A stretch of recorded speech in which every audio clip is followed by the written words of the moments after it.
Okay, so at the box office, Twisters has passed the $100 million mark in just the first week since its release, making it the most successful movie of 2024 so far. While Twisters is cementing itself as a pop culture hit, some are wondering about the facts behind the movie. I hope there's no spoilers in this report, but have no fear. Meteorologist Jerry Ann Ritter is here. Joins us tonight to break down the fact versus fiction in this hit tornado movie. None of what I'm about to tell you is meant to ruin this movie. I hope it enhances it. There are a lot of complex weather terms thrown out in this Twisters movie. Already has a nice structure. Moisture levels are just right and lots of cape. What else are you seeing? Flow is clean, pulling tons of warm, moist air from the south. CAPE means convective available potential energy. You know how Superman needs a cape to fly? Well, a thunderstorm needs fuel to rotate, and this is a very important ingredient that we look for. And we use this graphic on TV to show you exactly where the cape is located and where the storm energy is the strongest. At one point in the movie, the actors report that a tornado is starting to grow on radar from 10,000 feet to around 70,000 feet. Now, this is something we also check out on our radar. I think 70,000 feet might be a bit of an exaggeration, but if you are looking at a storm cloud and it is growing in height, that is showing it getting dangerous. The enhanced Fujita scale is talked a lot about in this Twister movie.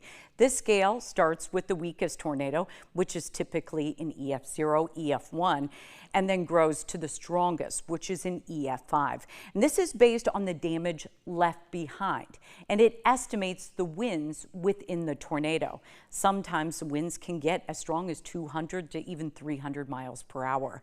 Now, to determine if we have rotation potential, we do throw objects in the air sometimes, like a piece of grass, to determine where the winds are at the surface. And if you are looking at clouds and they're moving in a different direction, this would indicate rotation.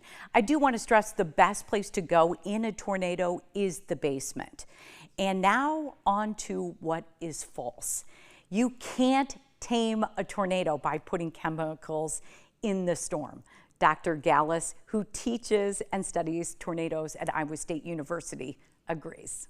I think the one thing meteorologists agree on, a tornado is such a small part of the thunderstorm that you would need much more material than what they were hauling on a trailer. I think someone actually calculated that you would probably need 20,000 tons of this material that is used in diapers to absorb water to have an impact at all, probably on the thunderstorm and the tornado. Dr. Gallus did go on to remind us that the government tried to do this with hurricanes and it backfired.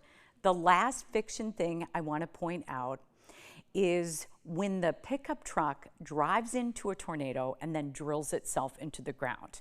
Now, that would be nothing that would really work, so please don't try that at home. But if Glenn Powell was driving, I might give it a try.